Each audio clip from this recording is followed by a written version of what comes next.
प्यारे साथियों नमस्कार, मैं कौशिक त्रिपाठी आप सभी का यूपी टीजीटी के साइंस स्पेशल ज्ञानवीर बैच में स्वागत करता हूं।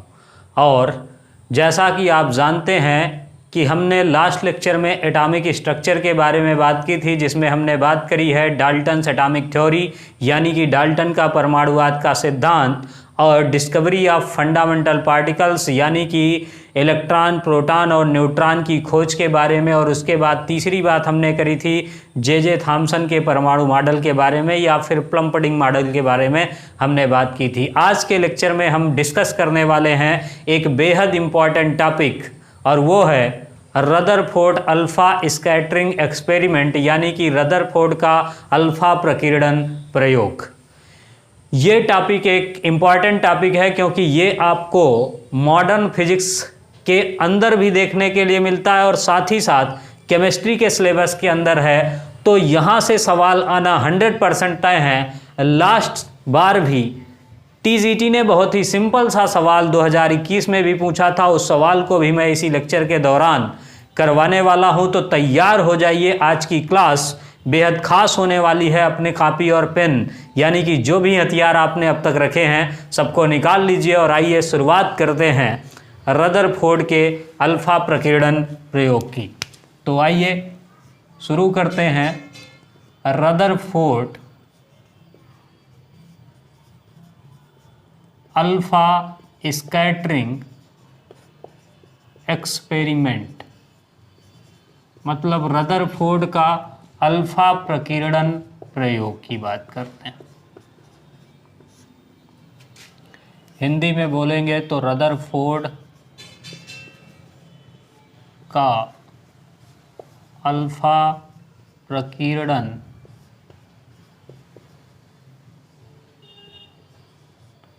प्रयोग। अब सबसे पहले आप लोग एक बार चैट बॉक्स में छापिए कि अल्फा कण किसको बोलते हैं, मतलब अल्फा कण क्या होता है। तो अगर आप देखेंगे बहुत सारे लोग जवाब ये दे देते हैं कि हीलियम एटम को हम क्या बोलते हैं, अल्फा पार्टिकल बोलते हैं, लेकिन ऐसा नहीं है। आप जानते हैं कि जो हीलियम होता है उसका ये न्यूक्लियस हो गया और ये उसकी पहली कक्षा हो गई जिसमें उसके पास 2 इलेक्ट्रॉन जो होते हैं वो चक्कर लगाते हैं।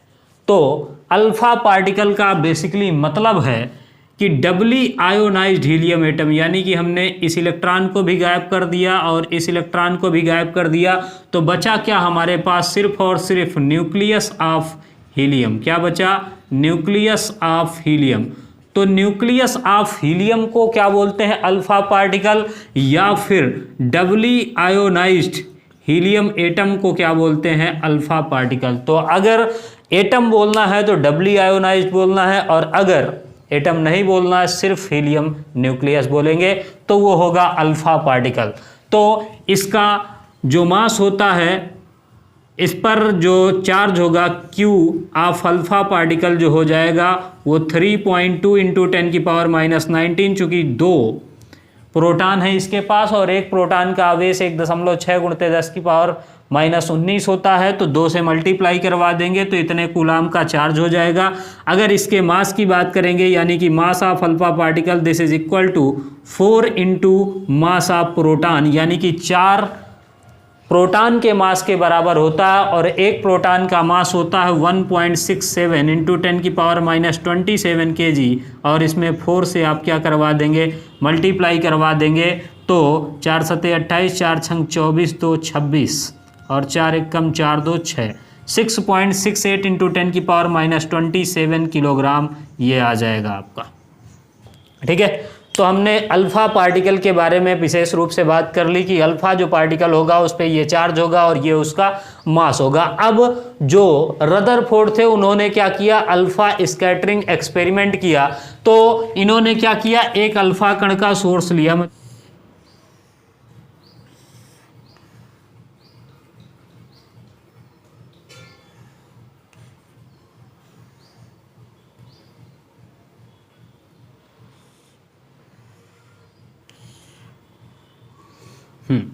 इसमें उन्होंने ये रख दिया, मान लीजिए अल्फा कण का सोर्स ऑफ अल्फा पार्टिकल, ये हो गया हमारे पास सोर्स ऑफ अल्फा पार्टिकल। माने यहाँ से क्या निकलेंगे, अल्फा पार्टिकल निकलेंगे। तो ये हो गया हमारे पास सोर्स ऑफ अल्फा पार्टिकल। और उन्होंने क्या किया कि गोल्ड फॉइल जो थी यानी कि स्वर्ण पन्नी पर इन अल्फा कणों की क्या कराई, बमबारी कराई। मतलब जैसे आपने देखा होगा कि फायरिंग जो होती है ना, एक धड़ धड़ धड़ धड़, वो वाली बमबारी इसने करवा दी। तो ये यहाँ से अल्फा कणों की क्या हुई, बमबारी। अल्फा कण यहाँ से निकल करके जा रहे हैं और ये इन्होंने लगा करके रखी है एक गोल्ड फॉयल। ये हमारे पास क्या है, स्वर्ण पन्नी। कई सारे लोगों का सवाल ये भी होता है कि आखिर में गोल्ड फॉइल ही क्यों यूज करी। तो इसका जवाब ये है कि जो गोल्ड है वो सबसे डक्टाइल मेटल है, यानी कि इसको एक शीट के रूप में कन्वर्ट किया जा सकता है, बहुत ही पतला किया जा सकता है, इसलिए इसका उपयोग किया। तो इसको उन्होंने इतना पतला कर लिया कि इवन देन एक जगह पे सिर्फ एक ही एटम बचा, तो जिसके कारण उन्होंने इसकी स्टडी करी और ये लगा दिया बगल में क्या, जिंक सल्फाइड। जिंक सल्फाइड की एक कोडिंग लगा दी, और ताकि जब भी कोई अल्फा पार्टिकल टकराएगा तो इस पर क्या उत्पन्न होगी, ब्राइटनेस उत्पन्न होगी। तो ये सारे अल्फा पार्टिकल क्या हुए, इससे टकराए। टकराने के बाद कुछ चीज़ें निकल करके आईं। उन्होंने जो देखा वो ऑब्जर्वेशन क्या क्या थे। तो सबसे पहला ऑब्जर्वेशन जो देखा, अगर मैं आपका बनाऊं उसको तो फील दिलाने के लिए, तो पहला चीज़ उन्होंने देखा नंबर 1 कि मोस्ट ऑफ अल्फ़ा पार्टिकल, यानी कि ज़्यादातर जो अल्फ़ा पार्टिकल है, most of alpha particle past straight line, मतलब जिधर एकदम सीधी रेखा में चले गए, ना तो इधर गए ना तो उधर गए, जिस दिशा में जा रहे थे उसी दिशा में आराम से चले गए। ये पहला हो गया, ठीक है। दूसरा ऑब्जर्वेशन उन्होंने किया कि ये 99% पार्टिकल क्या हुए, सीधा निकल गए। फ्यू ऑफ पार्टिकल्स, या फिर यहाँ पर सम का उपयोग मैं कर लेता हूँ, some of particles, some of particles deviated from path, particles deviated, मतलब वो अपनी जगह से क्या हो गए, डेविएट हो गए। और तीसरा नंबर जो निकल करके आया वो कि very few particle bounce back, very few particles, मतलब बहुत ही कम पार्टिकल्स हुए जो लौट करके वापस आए, है ना। बाउंस बैक मार गए, मतलब ये रिटर्न हो गए टकराने के बाद। अगर मैं आपको इसका फील दिलाने के लिए कुछ फिगर को ड्रा करूं, उससे पहले एक बार देख लेते हैं चीज़ें सारी क्लियर हैं। हाँ, तो ये हमारे पास हो गया कि very few particle bounce back मार गए और ये कहानी हुई। तो इन तीनों चीज़ों को अगर मैं आपको दिखाने का प्रयास करूं तो कुछ ऐसी कहानी थी कि ये हमारे पास क्या था, हमारे पास था कि ये है एक हीलियम का न्यूक्लियस। अब इसके बाद ये हो गया, तो सॉरी गोल्ड फॉइल यहाँ पर है ना। अब इसमें से जब अल्फ़ा कण निकले तो बहुत सारे अल्फ़ा कण क्या हुआ, बिल्कुल सीधे जिस पाथ से जा रहे थे वो उधर ही चले गए। ये बात हो गई, ठीक है ना, जिधर जा रहे थे उधर ही आराम से सीधा सीधा चले गए। अब इसके बाद कुछ पार्टिकल ऐसे थे जो अपने पाथ से क्या हो गए, डेविएट, कुछ ऐसा ये हो गया, ये जो आ रहा था ये कुछ ऐसा हो गया, तो ये डेविएट हो गए। और कुछ पार्टिकल ऐसे थे, वेरी फ्यू पार्टिकल, वो क्या हुए, बाउंस बैक मार गए, मतलब जा रहे थे तो लौट आए। लगभग 20,000 में एक पार्टिकल क्या हुआ, लौटा। कितने में, 20,000 पार्टिकल्स में से एक पार्टिकल्स क्या हुआ, लौटा। तो ये अगर आप देखेंगे तो ये 3 ऑब्जर्वेशन उन्होंने कुछ इस तरीके से देखी और इसके आधार पर उन्होंने कुछ कंक्लूजन दिए, यानी कि कुछ निष्कर्ष निकाले जिनके बारे में आपको जानना है, ठीक है। ये पता कैसे चला कि कौन सा सीधा गया, चूँकि जैसे वो जा रहे हैं वैसे ही स्ट्राइक कर जा रहे हैं, तो यहाँ पर ब्राइटनेस उत्पन्न हो रही है जिसके द्वारा वो देख पा रहे हैं कि आखिर में एक्चुअल जो कहानी है वो किस तरीके की हो रही है। तो इससे रदरफोर्ड ने कुछ हमें कंक्लूजन दिए, वो हमारे काम के हैं, जिनको देखना हमारा कर्तव्य है। और वहीं से कहानी जो अल्फ़ा पार्टिकल वाली है ये क्या होगी, शुरू होगी। थोड़ा सा जन्माष्टमी का त्यौहार है तो धुन ज़्यादा बज रही है, टाइम चाहे मैं जितना वेट करूं लेकिन लगातार इनका कार्यक्रम जारी है, तो इसलिए थोड़ी सी दिक्कतें हो सकती हैं आपको सुनने में, लेकिन मुझे ये उम्मीद है कि आप पूरी तरीके से चीज़ों को समझ पाएंगे, कोई दिक्कत नहीं होगी। तो इसके द्वारा रदरफोर्ड ने कुछ कंक्लूजन निकाले।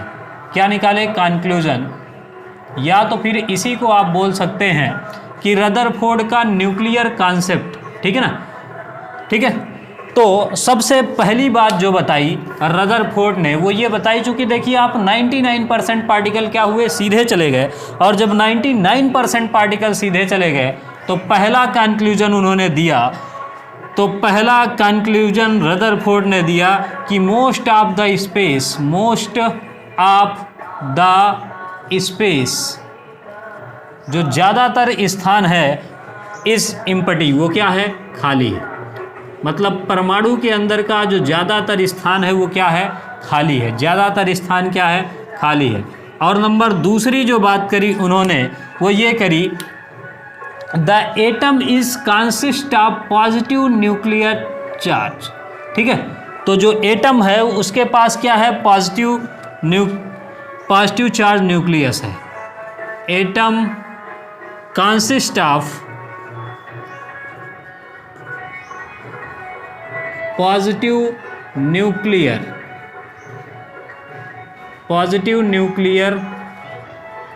चार्ज, मतलब एटम के अंदर क्या है? एक पॉजिटिव न्यूक्लियर चार्ज है। यानी कि ऐसा क्यों कहा? क्योंकि जो अल्फा कण है उसका मास ज़्यादा है, वो निगेटिव कण से टकराएगा तो वापस नहीं आएगा, तो मतलब इसके अंदर कहीं ना कहीं क्या है? कोई पॉजिटिव चार्ज रखा हुआ है। ये दूसरी बात कही उसने।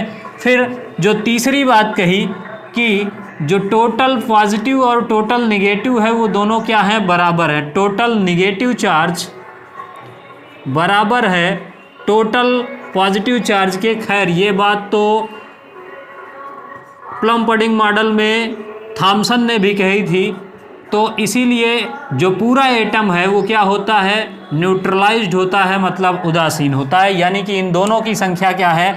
बराबर है। और नंबर चौथी बात जो कही गई वो इसने ये कही कि वॉल्यूम ऑफ न्यूक्लियस, या तो अभी मैंने न्यूक्लियस की बात की नहीं है तो मैं वो बात ही कर लेता हूँ, तो फिर अगली बात की बात करेंगे, ठीक है। कि जो ये पॉजिटिव चार्ज है ये एटम का एक ही जगह पे केंद्रित होता है, ठीक है, जिसको हम क्या कहते हैं? न्यूक्लियस कहते हैं, कॉल्ड न्यूक्लियस, ठीक है ना। तो ये बात हो गई।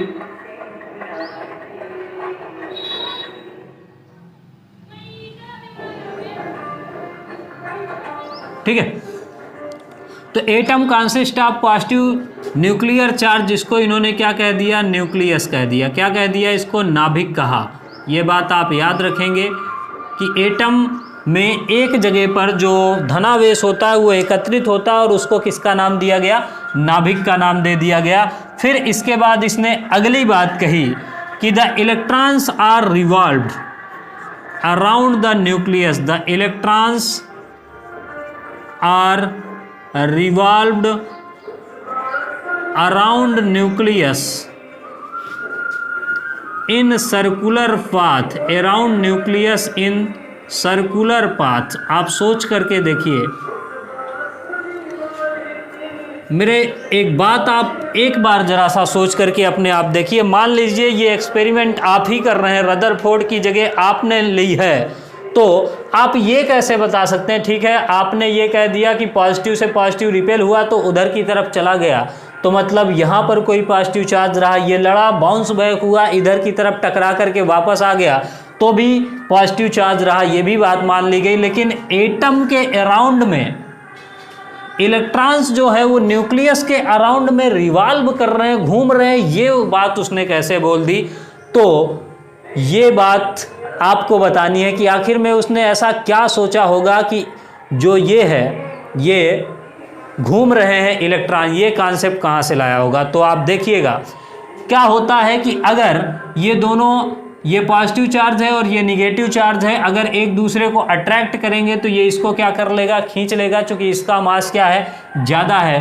तो इसलिए उसने ये सोचा कि मतलब ये इलेक्ट्रॉन जो हैं वो घूम रहे हैं और इन दोनों के बीच में जो फोर्स लग रही है उसको ये क्या कर रहा है, रिवॉल्व करने के लिए लगा रहा है, यानी कि सेंट्रीपिटल फोर्स में तब्दील कर रहा है। तो ये बात रदरफोर्ड की आपको याद रखनी है कि इसने क्या माना था। देखिए ये पूछा जा सकता है कि जो रदरफोर्ड का मॉडल था या फिर कौन सा ऐसा साइंटिस्ट है जिसने ये कहा कि सर्कुलर पाथ पे इलेक्ट्रॉन जो है वो घूमते हैं। तो ये बात आपको याद रखनी है। ये चौथी बात हो गई, बहुत ही गजब का कॉन्सेप्ट था ये। और पांचवी बात कि वॉल्यूम ऑफ न्यूक्लियस यानी कि नाभिक का आयतन, volume of nucleus is very less than volume of atom. Volume of atom यानी कि जो नाभिक का आयतन है वो परमाणु के आयतन से बहुत छोटा। अगर मैं आपको थोड़ी सी फील दिलाऊं तो जो हमारे पास खेलने वाली बॉल होती है, गेंद होती है, अगर उतना बड़ा न्यूक्लियस है तो उसके अराउंड में 5 किलोमीटर के आसपास जितना भी एरिया होगा वो क्या होगा, एटम का एरिया होगा, यानी उतना बड़ा एटम होगा तब जाकर के इतनी बड़ी न्यूक्लियस होगी।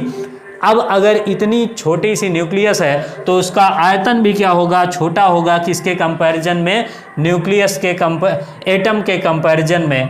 अब जो एटम का साइज बताया जाता है कि एटम का जो साइज है वो 10 की पावर -10 मीटर का होता है और जो न्यूक्लियस का साइज है वो होता है 10 की पावर -15 मीटर का होता है। यानी कि अगर आप देखें तो एटम का साइज नाभिक के साइज से लगभग 1 लाख गुना बड़ा है। इन दोनों में 5 घात का अंतर है, यानी कि 1 लाख गुने का अंतर है इन दोनों के अंदर में।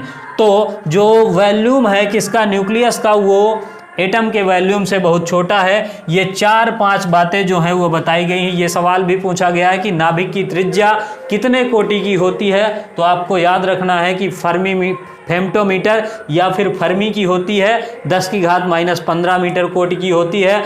और अगर एटम की बात की जाएगी तो वो 10 की घात -10 मीटर की कोटि का होता है। तो इतनी बात आप एक बार मुझे बताइएगा, समझ में आ गई है या फिर नहीं आई है, या कोई दिक्कत है तो भी बताइए। हाँ, तो इतनी बातें हमने कर ली कि ज़्यादातर स्पेस क्या है, एम्प्टी है। और इसके बाद ये एटम जो है वो consist of positive nuclear charge है, मतलब इसके पास पॉजिटिव आवेश होगा जो कि नाभिक, जिसको हमने नाभिक बोला। फिर टोटल नेगेटिव चार्ज बराबर होगा टोटल पॉजिटिव चार्ज की, और इसमें सर्कुलर पाथ में इलेक्ट्रॉन क्या कर रहे होंगे, वृत्ताकार पाथ पे घूम रहे होंगे। और जो वॉल्यूम होगा किसका, न्यूक्लियस का, वो एटम के वॉल्यूम से बहुत छोटा होगा। इतनी सारी बातें हमने कर ली, इसमें कोई समस्या आपको नहीं होनी चाहिए। अब आइए थोड़ा सा और आगे चलते हैं और चीज़ों को समझने का प्रयास करते हैं, जहाँ से सवाल आपको देखने के लिए भी मिल चुका है तो इसकी भी बात कर लेते हैं। यहाँ तक की कहानी उम्मीद है आपको 100% समझ में आ गई होगी। हाँ, तो अब ये वॉल्यूम और न्यूक्लियस की जो हम बात कर रहे हैं, तो सबसे पहले हमारे पास देखिए जो वॉल्यूम बराबर होता है वो सर्किल का जो वॉल्यूम होता है, मतलब गोले का जो वॉल्यूम होता है वो होता है 4/3 पाई r क्यूब, यानी कि 4/3 पाई r क्यूब होता है। अब अगर रेडियस ही छोटी है, क्या छोटा है, यानी कि volume is directly proportional to radius हो जाएगा। आयतन जो है वो सीधा सीधा प्रोपोर्शनल है किसके, त्रिज्या के। अब त्रिज्या जो एटम की है वो काफ़ी बड़ी है, 1 लाख गुना, और 1 लाख की पावर 3 बड़ा हो गया है ना। तो वॉल्यूम जो है वो एटम का वो न्यूक्लियस से क्या हो गया, काफ़ी बड़ा हो गया। तो ये बात आपको याद रखनी कि volume is directly proportional to R हो गया, ये पहली बात है। फिर इसके बाद रिलेशन बिटवीन, किसके किसके बीच में रिलेशन, यहाँ से सवाल आपसे पूछा जा सकता है। तो relation between radius of nucleus and atomic mass, परमाणु द्रव्यमान, यहाँ पर मैं लिख देता हूँ परमाणु त्रिज्या एवं द्रव्यमान में संबंध, परमाणु त्रिज्या व परमाणु द्रव्यमान, ठीक है ना। द्रव्यमान की जगह परमाणु द्रव्यमान मान लीजिएगा, थोड़ा सा लिखने में मेरे को कम टाइम लगे इसलिए मैं ये काम कर रहा हूँ। परमाणु द्रव्यमान में क्या हो गया, संबंध हो गया हमारे पास, ठीक है, मास नंबर, एटॉमिक मास, ठीक। तो ये जो होता है संबंध, इसकी बात कर लेते हैं। मैं डायरेक्टली आपको फार्मूला बता रहा हूँ। तो R nucleus, radius of nucleus बराबर होगा आर नॉट ए की पावर 1/3, ठीक है, आर नॉट ए की पावर 1/3। और ये किस में होगा, फेम्टोमीटर या फिर फर्मी में। जो बात मैंने आपसे करी थी वही वाली लिख दी है। इसकी कोटि कितनी है न्यूक्लियस की, 10 की घात -15, 10 की घात -15 को बोलते हैं फर्मी। तो ये हो गया फर्मी, ये बात आपको याद रखनी है। अब अगर आप देखेंगे तो आर नॉट की जो वैल्यू है वो वेरी करती है, एकदम कांस्टेंट नहीं। ये एक कांस्टेंट है लेकिन इसकी वैल्यू जो है ये वेरी करती रहती है, तो ये कांस्टेंट है। अब अगर ये कांस्टेंट है तो इसकी वैल्यू क्या है, तो 1.2 इंटू 10 की पावर -15 से लेकर के 1.2 इंटू 10 की पावर -15 से लेकर के 1.4 इंटू 10 की पावर -15 तक हो सकती, मीटर की बात हो रही, ठीक है ना। अब ज़्यादातर सवालों में आपको रखना क्या है, 1.3। अगर आप रख देंगे तो इधर का भी एवरेज आ गया, इधर का भी आ गया, तो 1.3। अब ऑप्शन अगर नहीं मिल रहा है तो आप 1.2 भी करके देख लीजिए, 1.4 भी करके देख लीजिए, तो आपको सारी बातें बिल्कुल पता हो जाएंगी। मैं इसका सवाल भी लेने वाला हूँ जो कि आया हुआ सवाल होगा। तो इतना बात आपको समझ में आ गई है या नहीं आ गई, एक बार बताइए चैट बॉक्स में, फिर हम लोग आगे बढ़। तो ये कहानी हो गई हमारे पास। एक सवाल छोटा सा कर लेते हैं, फिर इसके बाद आगे बढ़ेंगे। यहाँ तक की बात उम्मीद है आपको अच्छी तरीके से समझ में आ गई है।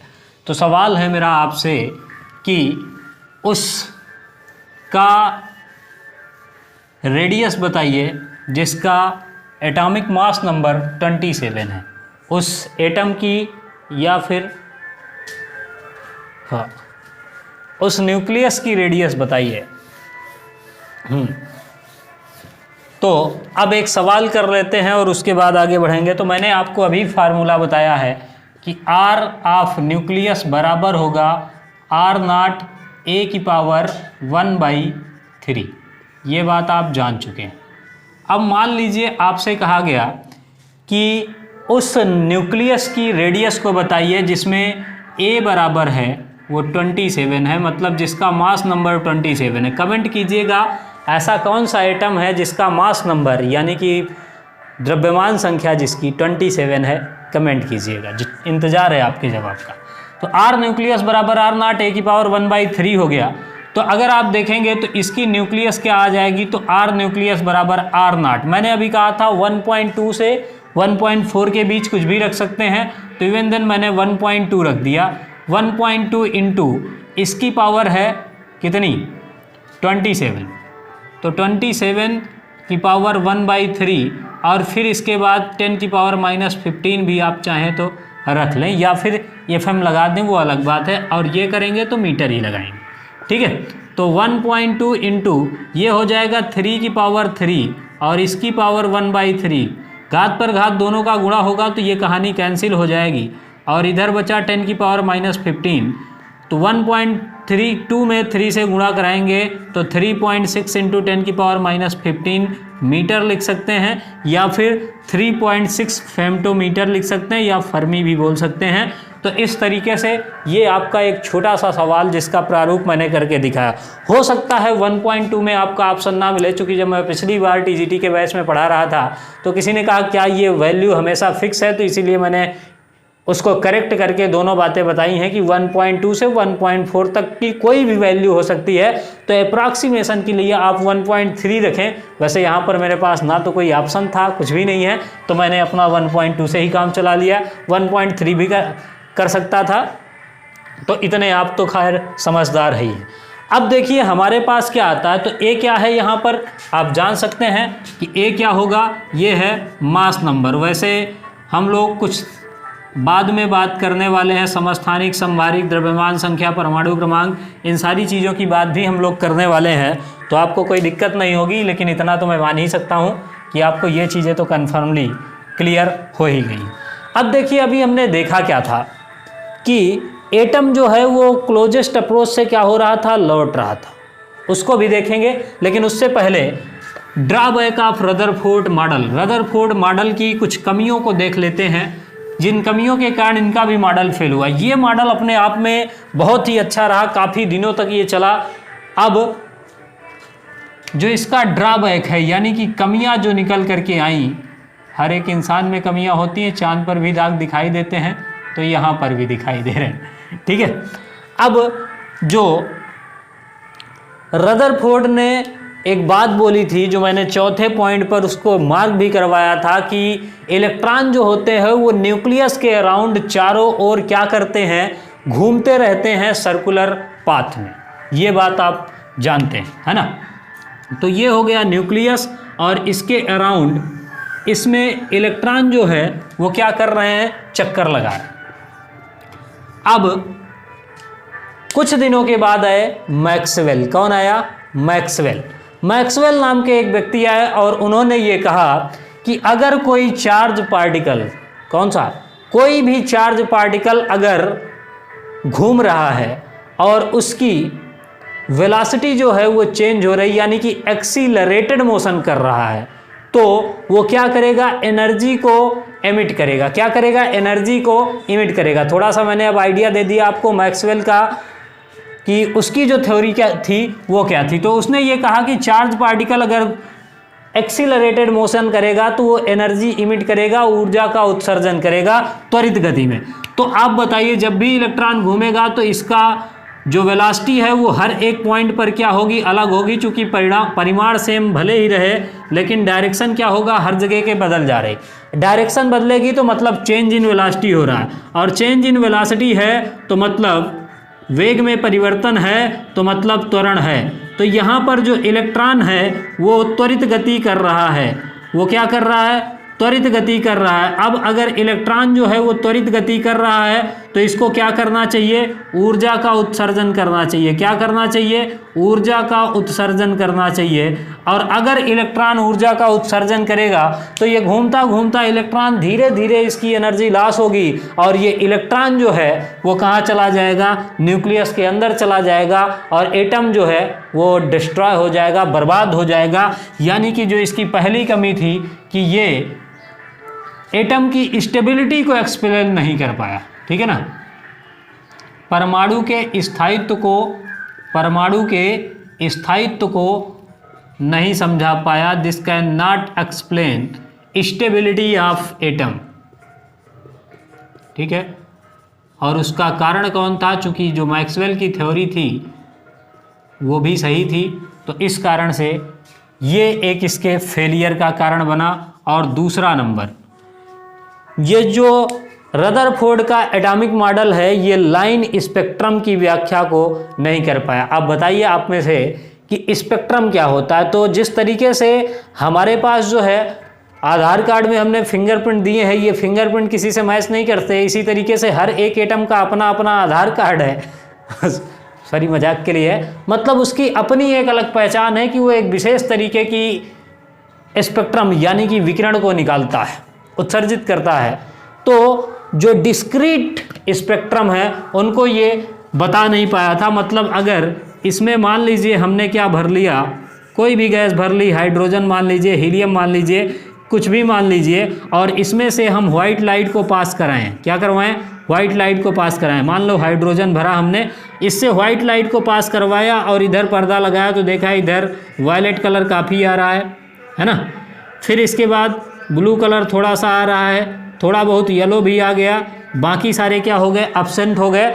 तो इस तरीके से ये जो बना इसको हम लोग बोलते हैं लाइन स्पेक्ट्रम। बोहर के मॉडल में आप अच्छी तरीके से इसको पढ़ने वाले हैं, केमिस्ट्री में भी और फिजिक्स में भी ये पार्ट है, तो आपको ये तो डेफिनेटली पढ़ाया ही जाएगा। तो थोड़ा सा स्टडी आप इसके बारे में आइडिया ले लें। तो ये लाइन स्पेक्ट्रम की व्याख्या भी जो रदरफोर्ड का मॉडल था वो नहीं कर पाया। तो दोनों बातें आपको याद रखनी है, कभी भी आपसे पूछा जा सकता है। तो ये कहानी हो गई हमारी किसकी, रदरफोर्ड के परमाणु मॉडल की।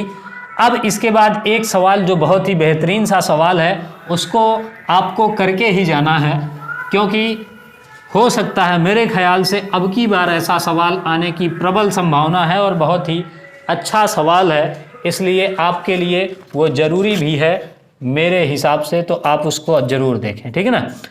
तो हमारे पास कह रहा है डायामीटर ऑफ डिफरेंट न्यूक्लियाई। हमारे पास क्वेश्चन है वो ये बोल रहा है कि diameter of different nuclei, diameter of different मतलब दो अलग अलग नाभिक हैं हमारे पास, ठीक है ना, डिफरेंट न्यूक्लियाई, ठीक है, दो हमारे पास नाभिक हैं। Diameter of different nuclei are in ratio, वो 1:2 के अनुपात में है, ठीक है ना। अब हमसे कह रहा है कि then their mass in ratio, देखिए मास नंबर के साथ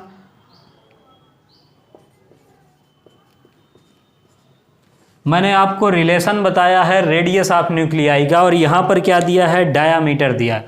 तो जिस हिसाब से डायामीटर होगा उसी हिसाब से क्या होगा, रेडियस भी होगा।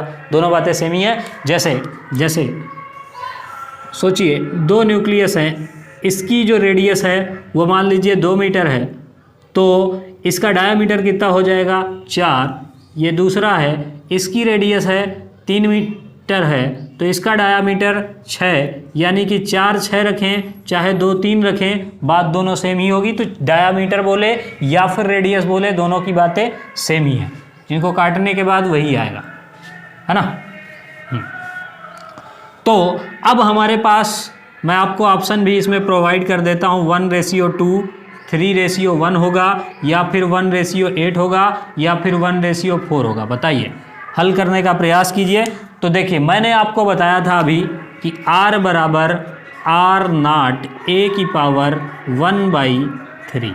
अब सोच करके देखिए, दो चीज़ें हैं हमारे पास, एक एटम की न्यूक्लियाई को रेडियस को हमने मान लिया R1, दूसरे को मान लिया R2। R0 दोनों में रहेगा तो उसको रखने की ज़रूरत नहीं, नीचे ऊपर कैंसिल ही हो जाएगा, A1/A2, और इनकी पावर क्या हो जाएगी, 1/3। ये बात आप जानते ही हैं। अब R1 और R2 का अनुपात कितना है भैया, तो 1.2 है। कितना है, 1.2 है। तो 1/2, सॉरी 1:2 है, मैंने 1.2 बोला था। This is equal to A1/A2, और इसकी पावर 1/3, ठीक है। अब पावर को इधर हम भेजेंगे तो ये पावर 1/3 है, और इधर आएगा तो इसकी पावर हो जाएगी 3, जस्ट उल्टा, A1/A2। 1 की पावर निकालेंगे तो 1 ही होगा, और 2 की पावर 3 करेंगे तो 8 आ जाएगा, यानी कि इसका आंसर जो होगा, करेक्ट आंसर वो 1:8 हो जाएगा। बताइएगा ये बात आपको समझ में आ गई है या फिर नहीं आई है। तो ये एक बेहतरीन कॉन्सेप्ट था रदरफोर्ड के परमाणु मॉडल के बारे में, कि किस तरीके से जो रदरफोर्ड का मॉडल है वो काम करता है। अब इसके बाद हम लोग पढ़ने वाले हैं नेक्स्ट क्लास में, थोड़ी बहुत चर्चा करेंगे जो हमारे पास समस्थानिक, समभारिक, समन्यूट्रॉनिक, इसका भी सवाल पिछली बार भी आया है और कई बार पूछा जा चुका है। एक सवाल 100% वहाँ से भी डन है, तो पहले उसको पढ़ेंगे, और फिर उसके बाद बोहर का परमाणु मॉडल भी अगली ही क्लास में हम लोग करने वाले हैं। तो तब तक आप इनको कंसेप्ट को अच्छी तरीके से समझिए, और इसके बाद क्वेश्चंस प्रीवियस ईयर का उठाइए, और जिसको भी मैंने पढ़ाया है कोई भी ऐसा सवाल नहीं होगा जो कि अगर रदरफोर्ड के परमाणु मॉडल से है और आप उसको ना बना पाए, ये गारंटी हमारी है। कंटेंट आपको यहाँ पर स्पेसिफिक दिया जाएगा, इसकी पूरी गारंटी है। टीजीटी पीजीटी के टॉप बैचेस में जो चीज़ें नहीं बताई जाती वो आपको यहाँ के फ्री बैच में 100% बताई जाएंगी। बस ज़रूरत है तो आपके डेडिकेशन की, क्योंकि बहुत सारे लोग ऐसे हैं जो 1 क्लास देखते हैं, 2 क्लास देखते हैं और फिर तीसरी क्लास से गायब हो जाते हैं।